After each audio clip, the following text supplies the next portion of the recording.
Hello students, कैसे आप सभी लोग। आज हम इस वीडियो में हमारा साइंस का जो चैप्टर 1 है इसका हम लेक्चर 2 करने वाले हैं, जो मैं आपको यहाँ से कराने वाला हूँ। यहाँ से, ठीक है।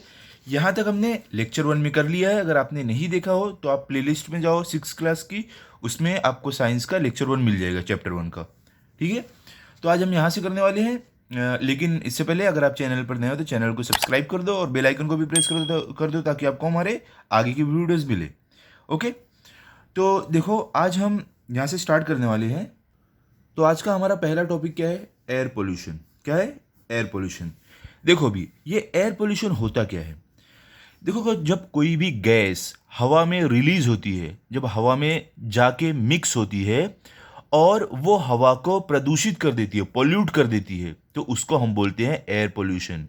कोई भी गैस जब हवा में जाकर मिलती है और हवा को खराब कर देती है, पोल्यूट कर देती है, उसको हम बोलते हैं एयर पोल्यूशन। जैसे कि फैक्ट्री का धुआं हो गया, ये जाकर हवा में मिलता है, हवा को खराब करता है। गाड़ियों से निकलने वाला धुआं हो गया, ये भी जाकर हवा में मिलता है, हवा को खराब करता है, तो ये इसको भी हम एयर पोल्यूशन बोलते हैं। और जो जंगल ये सब में आग लगती है, कोई आग जलाता है तो उससे भी धुआं निकलता है, वो जाकर हवा में मिल जाता है और क्या होता है, हवा खराब होती है। ठीक है, तो ये सारी चीज़ें एयर पोल्यूशन, ये सारी चीज़ों से एयर पोल्यूशन होता है। ओके, चलो अभी स्टार्ट करते हैं। देखो हमें क्या दिया गया यहाँ पर। अब देखो यहाँ पे आपको कुछ पूछा है। देखो क्या बोल रहे हैं, what is the similarity in the 3 pictures below. क्या बोल रहे हैं कि सिमिलरिटी मतलब समानता, आप बोल सकते हो एक जैसा। क्या बोले, जो 3 पिक्चर है इसमें क्या समानता है, इन तीनों पिक्चर में क्या एक जैसा है। आप बताओ क्या एक जैसा है।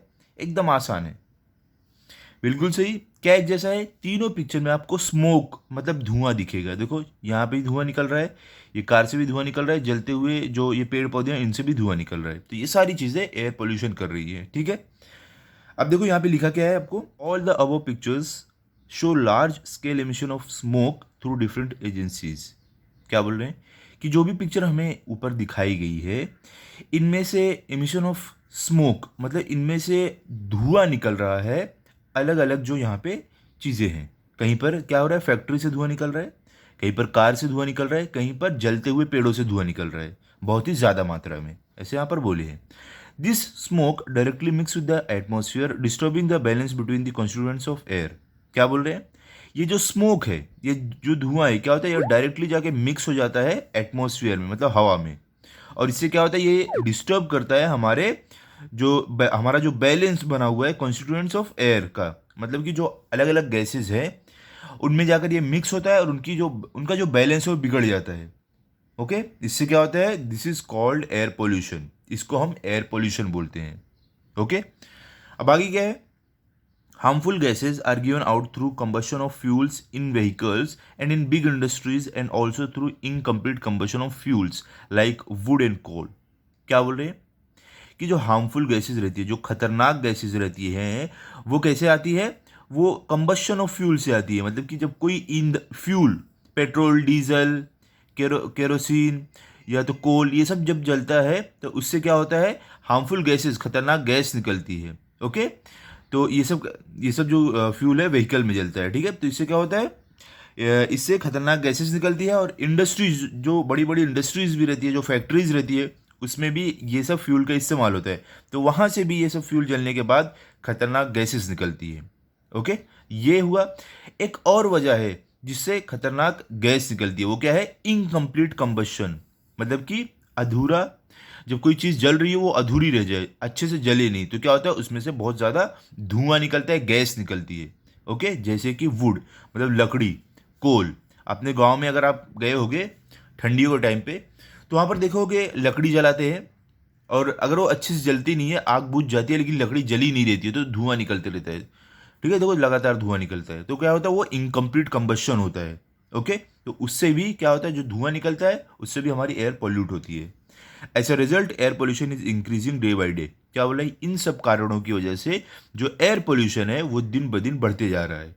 ठीक है, अब देखो यहाँ पे आपको कुछ बताया गया है। क्या बोले, harmful substances released in air through combustion of fuels. क्या बोल रहे कि खतरनाक जो सब्सटेंसेज है, जो खतरनाक आप बोल सकते हो गैसेज जो है हवा में जो जाती है, हवा में रिलीज होती है कंबशन ऑफ फ्यूल, फ्यूल के जलने से, पेट्रोल, डीजल, केरोसिन, कोल, ये सब के जलने से जो खतरनाक गैसेज उनमें से निकल के जाके एटमॉस्फेयर में मिक्स होती है। कौन कौन सी गैसेज है, नाइट्रोजन डाइऑक्साइड ये है, कार्बन डाइऑक्साइड है, कार्बन मोनोऑक्साइड है, सल्फर डाइऑक्साइड है और सूट है।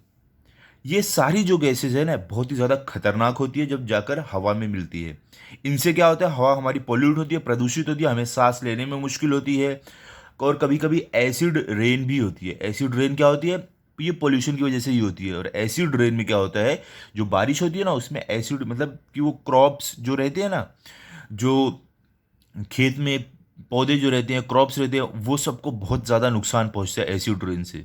ठीक है, और इंसान अगर रहेगा ना उसके ऊपर एसिड रेन होगी ना तो उसके स्किन को भी क्या होता है, नुकसान पहुंचता है। ओके, तो इसके लिए हमें ये सब चीज़ों से बचना चाहिए, पोल्यूशन कम करना चाहिए। चलो आगे चलते हैं।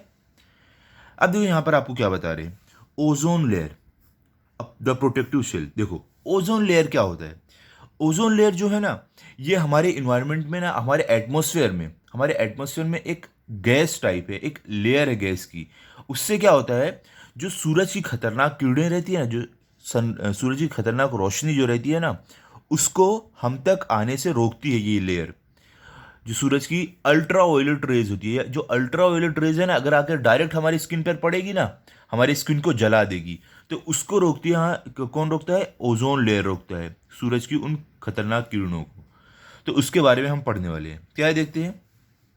There is a layer of ozone O3 gas in the lower part of the stratosphere. क्या बोल रहे हैं कि एक गैस की एक लेयर है, एक परत है, ओजोन जिसको हम बोलते हैं। कहाँ पर है वो, जो हमारा स्ट्रेटोस्फियर है उसके निचले पार्ट में। ठीक है, ये हमारा एटमॉस्फेयर का एक लेयर है स्ट्रेटोस्फियर। तो इसके नीचे हिस्से में क्या है, ओजोन, जो हमारी ओजोन लेयर है वो वहाँ पर है, जो सूरज की खतरनाक किरणों को हम तक पहुँचने से रोकती है। Ozone gas is not directly useful for the survival of living things, yet it is very important for living things to have this layer of ozone at a high altitude around the earth. देखो यहाँ पर क्या बोले, यहाँ पे बोले जो ozone gas है ना, ये जो ओजोन गैस है ये हमारे लिए डायरेक्टली यूज़फुल नहीं है, हमारे लिए कि हाँ हमें ज़िंदा रहने के लिए ओजोन लेयर बहुत ज़रूरी है, ऐसा नहीं है। लेकिन ये बहुत इम्पॉर्टेंट है। हाँ, हाँ, जो भी धरती पर जो जीव रहते हैं उनके लिए बहुत इम्पॉर्टेंट है कि ये लेयर हाई एल्टीट्यूड पर रहे, ऊपर एल्टीट्यूड पर रहे। ठीक है, हाई एल्टीट्यूड पर। क्यों ऐसा है, क्योंकि यही है जो सूरज की खतरनाक किरणों को रोकती है, वही हमें आगे बताएंगे। The ultraviolet rays coming from the sun are very harmful for living things. क्या बोले, जो अल्ट्रावायलेट रेज, जो यूवी रेज होती है, सूरज की जो यूवी रेज होती है, ये क्या होती है, बहुत ज़्यादा खतरनाक, बहुत ज़्यादा हार्मफुल होती है धरती पर रहने वाले जीव के लिए। The ozone gas absorb these raise. क्या बोले, और जो ओजोन गैस है, जो हमारी ये ओजोन लेयर है, क्या करती है, इन खतरनाक सूरज की किरणों को एब्जॉर्ब, अपने अंदर सोख लेती है, मतलब अपने अंदर ले लेती है, उसको धरती तक नहीं आने देती है। As a result life on earth is protected. क्या बोले, इसके कारण जो लाइफ है, जो जीवन है धरती पर, वो प्रोटेक्टेड है, सुरक्षित है। ओके, अब आगे क्या है, the ozone layer is destroyed if chemical gases like carbon tetrachloride और the chlorofluorocarbons used in the conditioners and refrigerators mix with the air. देखो यहाँ पर क्या बोल रहे हैं कि हमारी जो ओजोन लेयर है उसको खतरा कैसे है, ओजोन लेयर को खतरा कैसे है। देखो यहाँ पे बता रहे हैं कि जो हमारी ओजोन लेयर है, जो हमें सूरज की खतरनाक किरणों से बचाती है, ओके, वो डिस्ट्रॉय हो रही है, वो ख़त्म हो रही है। कैसे, जो कुछ गैसेस से, जिन गैसेस का नाम क्या है, कार्बन टेट्राक्लोराइड और क्लोरोफ्लोरोकार्बन्स, ये दो गैसेस हैं जिनसे ओजोन लेयर को खतरा है, वो डिस्ट्रॉय होते जा रहे हैं, ख़त्म होते जा रहे हैं। और ये जो दो गैसेस है ये कहाँ से निकलती है, ये हमारी जो एयर कंडीशनर है, जो एसी है, उसके अंदर से निकलती है, उसमें यूज़ होती है। और हमारे रेफ्रिजरेटर जो है, जो हमारा फ्रिज है, उसमें भी यूज़ होती है। तो ये यहाँ से निकल के इन एसी और रेफ्रिजरेटर, मतलब फ्रिज से ये गैस निकल कर जाकर एटमॉस्फेयर में जाती है और ओजोन लेयर को ये नुकसान पहुँचाती है। ठीक है, समझ गए आप। चलो आगे चलते हैं। The 16th of September is celebrated as ozone protection day all over the world to make everyone aware of the importance of ozone. क्या बोल रहे हैं कि जो 16 सितंबर है, 16 सितंबर, इस दिन को ओजोन प्रोटेक्शन डे के तौर पर मनाया जाता है, ताकि पूरी दुनिया में हर किसी को जो ओजोन लेयर की इम्पोर्टेंस है, जो ज़रूरी है, ओजोन लेयर कितनी इम्पोर्टेंट हमारे लिए, कितनी ज़रूरी है, वो हर किसी को मालूम पड़े। इसके कारण हर साल 16 सितंबर को ओजोन प्रोटेक्शन डे मनाया जाता है। ठीक है, चलो अभी अब देखो यहाँ पे आपको कुछ ब्लॉक में दिया गया है। क्या है? Do you know. देखते हैं क्या हमसे बोल रहे हैं। क्या?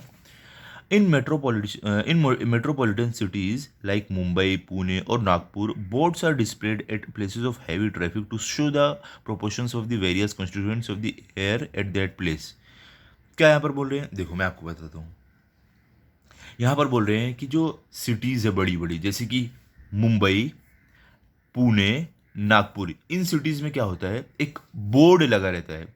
बोर्ड लगा रहता है और उस पर क्या दिया रहता है कि अलग अलग जो हमारी हवा है उसमें अलग अलग गैस की मात्रा कितनी है वो बताया जाता है। ठीक है, जहाँ पे बहुत ज़्यादा ट्रैफिक रहती है, सब बोर्ड लगा रहते हैं कि हवा में ऑक्सीजन कितना है, कार्बन डाइऑक्साइड कितनी है, नाइट्रोजन कितना है, वो सब इस बोर्ड पे लगा रहता है। इस तरीके का आपने भी कभी देखा होगा, अगर आप मुंबई, पुणे, नागपुर में रहते हो तो आप देखे होगे जहाँ पे ज़्यादा ट्रैफिक रहती है, हाईवे साइड आप देखे होगे। ओके, अब देखो यहाँ पे क्या बोल रहे हैं, due to this boards we can see the amount of harmful elements in the air. क्या बोल रहे हैं, ये बोर्ड जो लगे रहते हैं, इन बोर्ड से हमें दिखता है कि हमारे हवा में, हमारे एयर में कितने हार्मफुल एलिमेंट है, कितने खतरनाक जो गैसेज ये सब मौजूद है हमारे एयर में, हमारे एटमॉस्फेयर में। इस बोर्ड से हम जान सकते हैं। ठीक है, अब देखो यहाँ पे आपको कुछ क्वेश्चन पूछा है। क्या बोला है, यूज़ योर ब्रेन पावर, आपको अपने दिमाग का इस्तेमाल करने बोला है। क्या है, what would have happened if there was no air on earth. क्या बोले आपको कि अगर धरती पर हवा नहीं रहती या धरती पर हवा नहीं रहे तो क्या होगा। तो इसका आप आंसर कैसे दोगे? आप 2 सेंटेंस में आंसर दे सकते हो। डायरेक्ट क्या आप बोलोगे, if there is no air on the earth the life will come to an end. मतलब कि अगर हमारे धरती पर हवा नहीं रहेगी तो जितना भी जीवन है धरती पर सब खत्म हो जाएगा। आगे क्या लिख सकते हो, because of want of oxygen all the living organism will die of suffocation. क्या बोल रहे, ऑक्सीजन की ज़रूरत होने के कारण क्या होगा, ऑक्सीजन हमें नहीं मिलेगा, उसकी वजह से जितने भी जीव है वो सफोकेशन से, मतलब उनका दम घुट जाएगा और वो मर जाएंगे। ठीक है, तो ये मैंने 2 आपको चीज़ बताई है जो अगर हवा नहीं होगी हमारे अर्थ पर जो होने वाला है। बाकी आप भी एक्स्ट्रा आगे लिख सकते हो। ओके, तो चलो अभी आगे हम चलते हैं, देखते हैं अगले पेज पे हमें क्या दिया गया है। अभी देखो इस पेज पे हमें दिया गया है वाटर, हमें वाटर के बारे में पढ़ाया गया है। तो चलो देखते हैं क्या है। Observe how much water is use and for what purpose it is use in your house for a whole day. क्या बोल रहे हैं आपको कि आप ऑब्जर्व करो, आप ध्यान से देखो कि आपके घर में कितना पानी यूज होता है और किस काम के लिए यूज होता है। पूरे दिन का आपको ये देखना, ऑब्जर्वेशन करना है। ओके,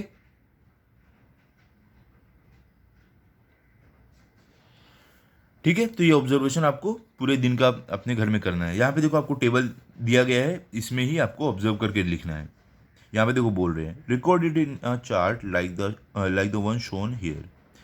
क्या बोल रहे हैं कि आपको जो पूरे दिन आपके घर में जितना पानी यूज़ हो रहा है, जिस काम के लिए यूज़ हो रहा है, वो आप इस तरीके से चार्ट में बना के लिख सकते हो। कैसे, देखो पहले यहाँ पे purpose for which water is used, यहाँ पे मतलब काम जिसके लिए पानी यूज़ हुआ है वो यहाँ पे लिखना है। जैसे कि बात मतलब नहाने के लिए, ब्रशिंग टीथ मतलब दांत ब्रश करने के लिए, वॉशिंग क्लोथ्स एंड यूटेंसिल बर्तन और कपड़े धुलने के लिए, और मॉपिंग द फ्लोर फ्लोर का, ज़मीन का पोछा लगाने के लिए, ड्रिंकिंग पीने के लिए, कुकिंग पकाने के लिए। तो ये सारा आपको यहाँ पे लिखना है। Amount of water approximately in litres, तो आपको यहाँ पे लिखना है कि नहाने के लिए कितना पानी है वो लिखना है। ब्रशिंग टीथ, दांत ब्रश करने के लिए कितना पानी यूज़ हुआ है वो यहाँ पे लिखना है। कपड़े और बर्तन धुलने के लिए कितना पानी यूज़ हुआ है यहाँ पे लिखना है। लीटर में आपको सब लिखना है। ठीक है, ये पूरा लिखने के बाद टोटल पूरे दिन में कितना पानी यूज़ हुआ है यहाँ पर आप लिख सकते हो। ठीक है, तो ये आपको अपने घर में ऑब्जर्व करना है। अगर आपको नहीं समझ रहा है आप अपनी मम्मी या डैडी से पूछो कि मम्मी या डैडी आपने बर्तन धुलने में, कपड़े धुलने में कितना पानी यूज़ किया, ब्रश करने में कितना पानी यूज़ होता है हमारे, और हम दिन भर में कितना लीटर पानी पीते हैं, सबका मिला के। तो ये सब पूछ के लिखो और टोटल यहाँ पे लिखो। ओके, चलो अभी आगे चलते हैं। Discuss this data in the class. क्या बोले, ये लिखने के बाद ये डेटा आप अपनी क्लास में डिस्कस करो, अपने दोस्तों के साथ डिस्कस करो। Divide the total amount of water used in your house by the number of person to find out how much water each person needs.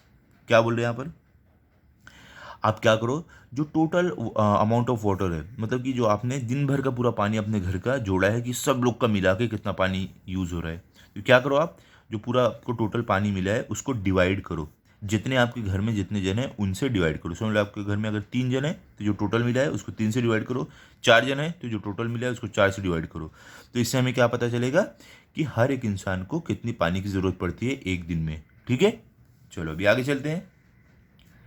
You will see that it is almost impossible for us to spend even a single day without water।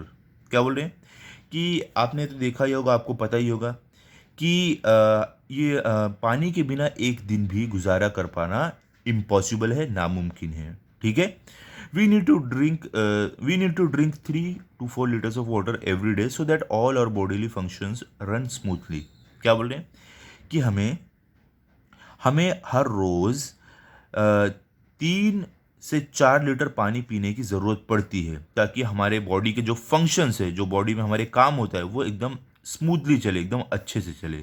ठीक है, other living things also require water although the amount of water they need may vary according to size of their body.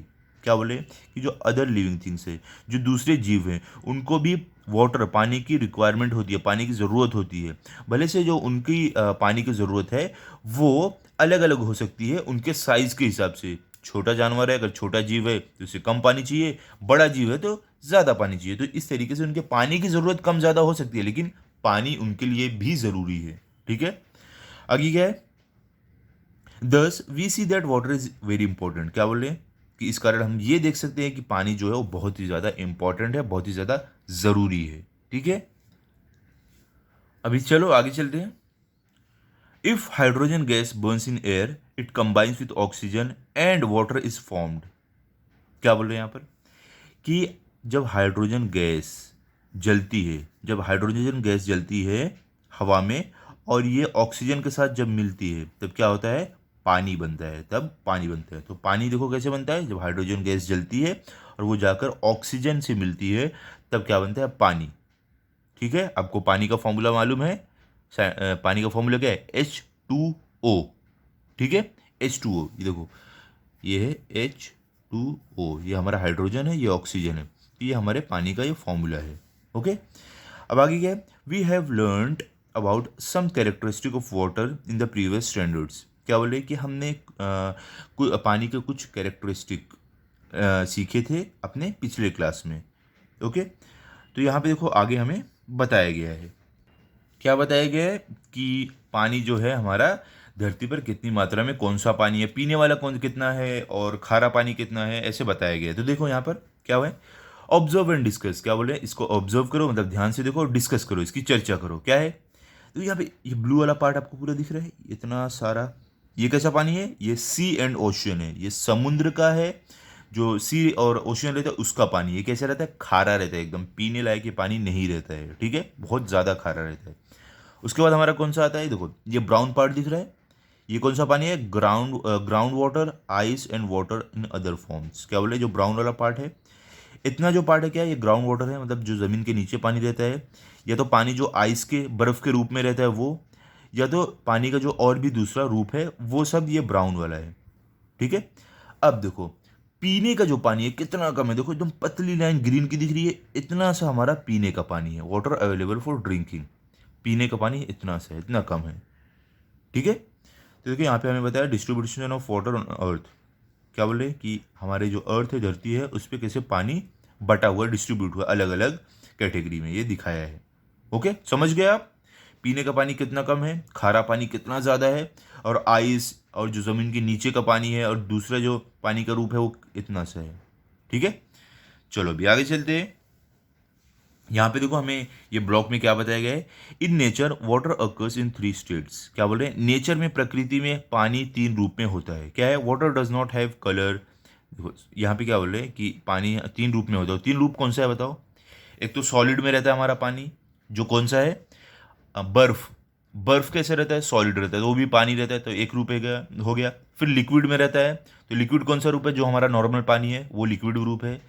फिर पानी का तीसरा रूप क्या है, gas. Gas form में कब होता है, जब आप देखो पानी रखो गैस पे, बहुत ज़्यादा उसको गर्म करो, वो भाप बन के उड़ने लगता है, वो तीसरा रूप है गैस का। तो ये 3 रूप है हमारे पानी का। Okay, solid, liquid, gas. चलो आगे चलते हैं। Water does not have colour, taste और ऑर्डर। क्या बोल रहे हैं, जो हमारा पानी है उसके पास तो ना कलर है, ना टेस्ट है, ना ऑर्डर है। मतलब कि क्या बोल रहे हैं कि जो हमारा पानी है उसका कोई भी कलर नहीं होता। देखो पानी एकदम कलर होता है क्या पानी का, कोई नहीं, कोई भी पानी का कलर नहीं होता है, वो ट्रांसपेरेंट होता है। ओके, मतलब कि कलर ही नहीं होता है।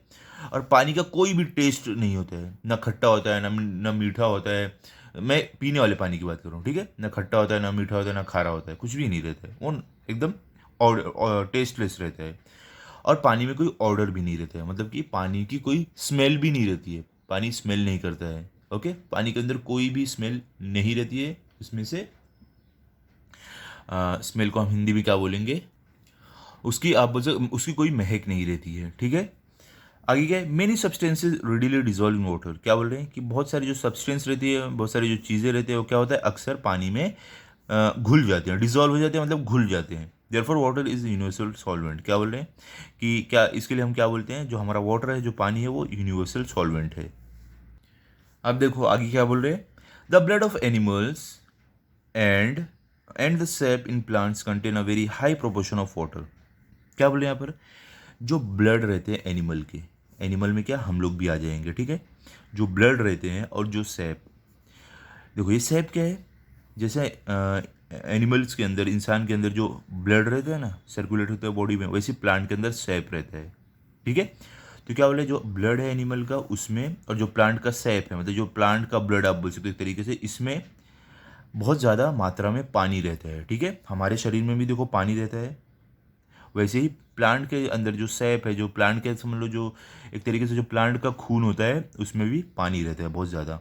No living things can survive without water. क्या बोले, कोई भी जीव बिना पानी के सर्वाइव नहीं कर सकता, मतलब जीवित नहीं रह सकता है। Therefore it is said that water is life. क्या बोले, इसलिए ऐसा बोला जाता है कि पानी ही जीवन है, वाटर इज लाइफ।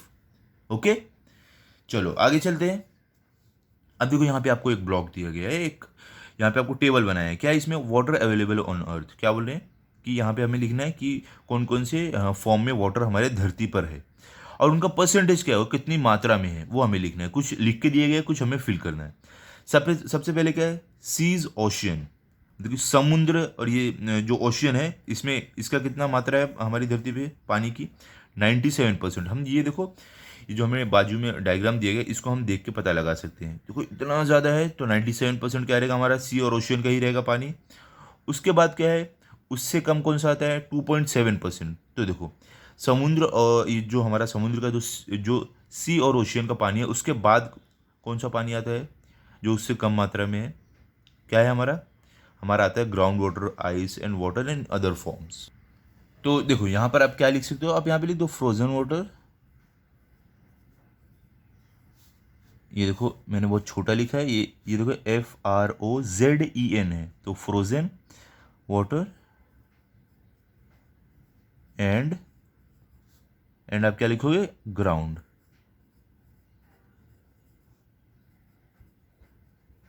वाटर। तो हमारा देखो ये frozen water and ground water है 2.7%, ठीक है। उसके बाद water available for drinking, fresh water, मतलब क्या बोल रहे हैं कि पानी जो पीने के लिए अवेलेबल है उसको हम फ्रेश वाटर बोलते हैं। तो वो कितना परसेंट रहेगा बताओ, 100%। देखो यहाँ पे टोटल दिया है 100%। ओके, तो 100% में से 97% है हमारा सी और ओशियन का, 2.7% है हमारा फ्रोजन वाटर और ग्राउंड वाटर है। तो बचेगा कितना, 97। अब इसको ऐड करो, 97 प्लस 2 कितना हो जाएगा, 98, 99, और 7 भी है तो 99.7। तो कितना बचा, 99.7% हमारा है sea and ocean, frozen and ground water. तो कितना बचेगा, 0.3% हमारा रह गया सिर्फ पीने का पानी। कितना कम है देखो, इसके लिए लोग बोलते हैं ना सेव वाटर, इसीलिए बोलते हैं क्योंकि 0.3% सिर्फ पीने का पानी है। चलो अभी आगे चलते हैं। क्या बोल रहे हैं यहाँ पर, we can not use all the water on earth because sea water is salty. क्या बोल रहे हैं कि धरती पर, हमारे पृथ्वी पर जितना भी पानी है, हम सारा पानी इस्तेमाल नहीं कर सकते क्योंकि हमारा जो समुद्र का पानी है वो क्या है, सॉल्टी है, खारा है। Some water is in the frozen state, और कुछ पानी जो है वो जमे हुए रूप में है, फ्रोजन स्टेट में है। A very small quantity of water is available for drinking. क्या बोले, बहुत ही कम मात्रा में पीने का पानी अवेलेबल है। पीने के लिए जो पानी हमें मिलता है प्रकृति की तरफ से वो बहुत ही कम मात्रा में रहता है, yet it is enough for all living things. क्या बोले, लेकिन फिर भी जो मात्रा में पानी अवेलेबल है धरती पर पीने के लिए वो हर एक जीव के लिए इनफ है, काफ़ी है। Okay okay.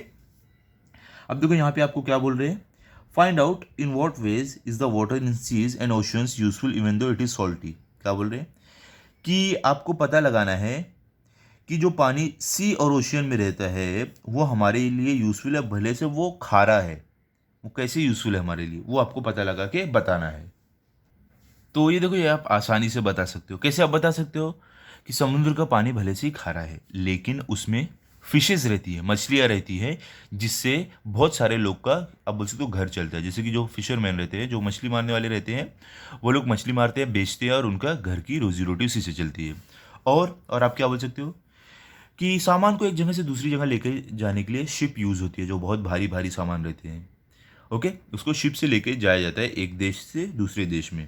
और आप क्या बोल सकते हो, नमक, आयोडीन और जो दूसरे मिनरल्स है वो हमें पानी से मिलते हैं। ओके, सॉल्ट, ये सब, आयोडीन, ये सब कहाँ से मिलता है, पानी से मिलता है। और जो समुद्र का पानी है उसका पानी जब इवापोरेट होता है तो उससे क्या बारिश भी होती है। तो ये सब कारण है जिससे भले से समुद्र का पानी खारा है लेकिन हमारे लिए यूजफुल है। चलो अभी आगे चलते हैं। यहाँ पर देखो क्या है, अब हमें अगले पेज पे बताया गया है, ऑब्जर्व एंड डिस्कस। क्या बोले, ऑब्जर्व करो और डिस्कस करो। क्या है, for which purpose is water being used. क्या बोले कि यहाँ पर किस पर्पज के लिए, किस काम के लिए पानी यूज हो रहा है। तो आप यहाँ पर देख सकते हो पिक्चर में, यहाँ पर देखो ये कुछ लोग हैं जो लोग अपनी गाड़ी धुल रहे हैं पानी से, ठीक है, अपनी व्हीकल वॉश कर रहे हैं। और यहाँ पे कुछ लोग हैं जो स्विमिंग कर रहे हैं पानी के अंदर। यहाँ पर कुछ आंटी लोग हैं जो अपने कपड़े धुल रहे हैं पानी से बहते हुए, ये जो पानी है उससे। यहाँ पर देखो पानी का यूज़ हो रहा है खेती बाड़ी में, आप देख सकते हो। यहाँ पर ये फैक्ट्री में पानी का यूज़ हो रहा है। और और देखो यहाँ पे फैक्ट्री से जो केमिकल ये सब भी है पानी में छोड़ रहे हैं, जो बहुत ही ज़्यादा गलत बात है। ओके, और तो ये देख लिया हमने पिक्चर में अलग अलग पानी का यूज़। अब हम पढ़ते हैं यहाँ पर हमें क्या दिया गया है।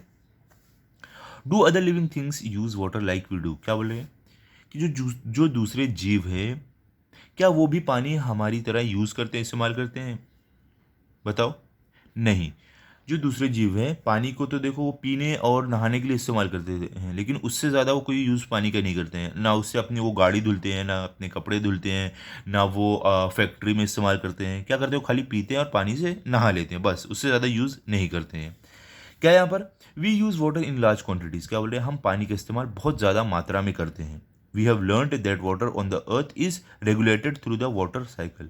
क्या बोल रहे हैं कि हमने ये सीखा है, हमने ये पढ़ा है कि जो हमारा पानी है हमारी धरती पर वो कैसे होता है, वाटर साइकिल के थ्रू रेगुलेट होता है। हमारा जो पानी है धरती पर उसका रेगुलेशन वाटर साइकिल के थ्रू होता है। कौन सा, जैसे भाप बन के पानी जाता है, फिर बारिश होती है, फिर वही वापस भाप बनता है, बारिश होती है, तो ये साइकिल चलते रहती है। The water vapour formed from ocean is the main source of water in the water cycle. क्या बोल रहे हैं कि जो वाटर वेपर, जो पानी भाप बन के उड़ता है ओशियन का, समुद्र का, उससे ही हमारा क्या होता है, वाटर साइकिल होती है, बारिश होती है, ठीक है। It gets converted into rain creating fresh water source on earth. क्या बोल रहे हैं कि जो समुद्र का खारा पानी है क्या होता है, वो भाप बनकर उड़ता है, वो बारिश बारिश के रूप में हमारी धरती पर वापस आता है, और इससे क्या होता है, फ्रेश वाटर, हमें ताज़ा पानी, पीने वाला पानी मिलता है। ओके, समझ गया। चलो आगे चलते हैं। We get water from natural sources such as streams, rivers, ponds, springs and lakes. क्या बोल रहे हैं कि हमें जो पानी मिलता है नेचुरल सोर्स से, मतलब प्रकृति से जो हमें पानी मिलता है, मतलब कि नेचर से जो हमें पानी मिलता है वो कैसे मिलता है, स्ट्रीम से, रिवर से, पॉन्ड से, स्प्रिंग से, लेक से, मतलब कि आप बोल सकते हो तालाब से, झरने से, नदी से, ये सब चीज़ों से हमें पानी मिलता है। अब देखो आगे क्या है, man also digs wells and borewells to lift the ground water. क्या बोल रहे हैं कि जो आदमी होता है वो क्या करता है, वो खुदाई करता है, और खुदाई करके क्या वो करता है, डिग मतलब क्या, खुदाई करना। क्या बोल रहे हैं, खुदाई करता है और क्या, वो खुदाई करके वेल बनाता है, मतलब कुआं बनाता है और बोरवेल बनाता है। और उससे वो क्या करता है, जो ज़मीन के अंदर पानी है उसको बाहर निकालता है। आपने हैंड पंप गाँव में देखा होगा ना, बोरवेल इसे बोलते हैं, वेल मतलब कुआं। Apart from this man has also constructed बंड्स and dams of various sizes on reverse. क्या बोल रहे हैं कि इसके अलावा इंसान ने बहुत सारे डैम्स, मतलब बांध, ये सब बनाया है रिवर पर, नदी पर, जिससे वो पानी को रोकते हैं और उसका इस्तेमाल करते हैं। ठीक है। Due to uncontrolled use of water for an increasing population, industry and farming, it is now in short supply. क्या बोल रहे हैं यहाँ पर कि पानी का बिना कंट्रोल इस्तेमाल हुए जाना, किसके लिए? बढ़ती हुई पॉपुलेशन के लिए, इंडस्ट्री के लिए, खेती बाड़ी के लिए, ये सब चीज़ों के लिए पानी का बहुत ज़्यादा इस्तेमाल होना। तो उस कारण क्या हो गया, पानी अब बहुत कम मात्रा में रह गया है। पानी का जो सप्लाई है बहुत कम होने लगा है। Water scarcity has become a serious problem. और क्या हो रहा है, बोल रहे हैं जो पानी जो सूखा पड़ता है, पानी का जो सूखा पड़ता है वो अब बहुत ज़्यादा प्रॉब्लम बनने लगा है। अब ये बहुत ही सीरियस प्रॉब्लम हो गई है। कई जगह पानी का सूखा पड़ जाता है, यही सब कारणों की वजह से पानी बहुत ज़्यादा इस्तेमाल होता है। जो ग्राउंड वाटर पानी रहता है वो भी सूख जाता है कभी कभी, तो वहाँ के लोगों को पीने का भी पानी बहुत मुश्किल से मिलता है। तो इसके लिए बोल रहे हैं वाटर स्कैरसिटी का जो प्रॉब्लम है बहुत ज़्यादा बड़ा इश्यू बनने लगा है। ठीक है, अब आगे देखो क्या है यहाँ पे। देखो आपको कुछ चीज़ें याद रखने बोली गई है। ऑलवेज रिमेंबर, ऑलवेज मतलब हमेशा, रिमेंबर मतलब याद रखो। क्या? Use water sparingly. क्या बोल रहे हैं, जो पानी का इस्तेमाल है उसका हिसाब से, उसका अच्छे से इस्तेमाल करो। ठीक है, पानी का इस्तेमाल एकदम अच्छे से करो, एकदम हिसाब से करो। Block water, let it percolate. क्या बोल रहे हैं, पानी को ब्लॉक करो और उसको पर्कुलेट होने दो, मतलब उसको ज़मीन के अंदर जाने दो। ठीक है, आगे देखो थर्ड क्या बोल रहे हैं, एक बात आप और ध्यान रखना है। Store water wherever possible. क्या बोल रहे हैं, जहाँ भी पॉसिबल हो, जहाँ पे मुमकिन हो, वहाँ पे पानी को स्टोर करो, जमा करो। Reuse water wherever possible. और क्या बोल रहे हैं कि जहाँ भी पॉसिबल हो, जहाँ भी मुमकिन हो, पानी को रीयूज़ करो, वापस इस्तेमाल करो। ठीक है, remember, remember stored water does not become stale at once. क्या बोल रहे हैं कि आपको ये बात हमेशा याद रखना है कि जो पानी को आप जमा करके रखते हो, वो पानी वो कभी एक बार में ख़राब नहीं होता है। मतलब आप पानी को जमा करके उसे इस्तेमाल कर सकते हो, ख़राब नहीं होता है। ठीक है, अब आगे क्या है देखो यहाँ पर। अब यहाँ पर हमें कुछ क्वेश्चन पूछे गए हैं कि कैन यू टेल, मतलब क्या आप बता सकते हो। देखते हैं क्या क्वेश्चन है। What is land made of. यहाँ पे क्या बोल रहे हैं, ये जो लैंड है, जो ज़मीन, जो हमारी धरती है, वो किस चीज़ से बनी हुई है। तो ये आपसे पूछा है क्वेश्चन। तो इसका तो एक सिंपल सा आंसर है, आप बोल सकते हो land is made up of soil, rocks, stone etcetera. मतलब कि हमारी जो ज़मीन है वो मिट्टी और जो रॉक, जो पत्थर है, जो स्टोन्स है, ये सबसे बनी हुई है। ठीक है, अब सेकंड में क्या पूछ रहे हैं आपको, what do you see on land. क्या बोल रहे हैं हमें कि आप ज़मीन पर क्या देखते हो। तो इसका भी आंसर आप बोल सकते हो कि हम ज़मीन पर क्या क्या देखते हैं। माउंटेन्स हो गई, वैलीज, रिवर्स, ओशंस, ये सारी चीज़ें हमें ज़मीन पर दिखती है। ठीक है, इसके अलावा और भी क्या आपको दिखती है, हमें बिल्डिंग्स दिखती है, ब्रिजेस दिखते हैं, रोड दिखते हैं, फार्म दिखते हैं, ट्री दिखते हैं, ये सारी चीज़ें हमें ज़मीन पर दिखती है। उसके बाद आपको क्वेश्चन क्या है, what has man created on land. क्या बोले हैं कि इंसान ने ज़मीन पर क्या बनाया है। तो आप इसका आंसर क्या दोगे, man has created different types of shelters, roads for transport and agriculture farms on the land. मतलब कि इंसान ने अलग अलग तरीके के घर बनाए हैं, रोड बनाए हैं एक जगह से दूसरी जगह जाने के लिए, और खेती बाड़ी के लिए खेत बनाए हैं ज़मीन पर। ओके, आगे क्या है, if a deep pit is dug in the ground, what do you find there. क्या बोल रहे हैं, अगर एक गहरा खड्डा खोदा जाए ज़मीन में तो आपको क्या मिलेगा अंदर। तो क्या आप आंसर में लिखोगे, we see different layers of soil if a deep pit is dug in the ground. क्या बोले, अगर हम एक गहरा खड्डा खोदेंगे ज़मीन में तो हमें अलग अलग टाइप की मिट्टी दिखेगी, सॉयल दिखेगी। अब आगे क्या है, इज लैंड फ्लैट एवरीवेयर। क्या बोल रहे हैं, क्या ज़मीन हर जगह फ्लैट है, चपटी है। तो आप आंसर में क्या लिखोगे, नो। लैंड इज अनइवन, मतलब कि नहीं, ज़मीन एक जैसी नहीं है, वो अनइवन है। At some places there are mountains and hills while at some places there are valleys. क्या आप बोलोगे कि कुछ कुछ जगहों पर पहाड़ी है और बड़े बड़े पहाड़ हैं, और कुछ जगह पर क्या है, मैदान है, बहुत बड़े बड़े वैलीज हैं, ऐसे आप लिख सकते हो। ठीक है, अब लास्ट में आपको क्या बोले, does man produce soil land. अब देखो यहाँ पर क्या बोले, क्या इंसान ने सॉइल लैंड, मतलब कि मिट्टी को या लैंड को क्या इंसान ने बनाया। आप आंसर का लिखोगे, man can artificially produce land by reclamation. क्या बोले कि इंसान आर्टिफिशियली ज़मीन जो है बना सकता है, एक प्रोसेस है जिसका नाम है रिक्लेमेशन। Okay, clear. अब चलते हैं हमारे अगले टॉपिक की तरफ। क्या, लैंड। हम लैंड मतलब ज़मीन के बारे में पढ़ने वाले हैं। क्या बोल रहे हैं, तो देखो एक काम करते हैं हम, ये जो हमारा लैंड वाला टॉपिक है ना, ये हम अगले वीडियो में स्टार्ट करते हैं, क्योंकि अब ये वीडियो काफ़ी लंबा हो चुका है।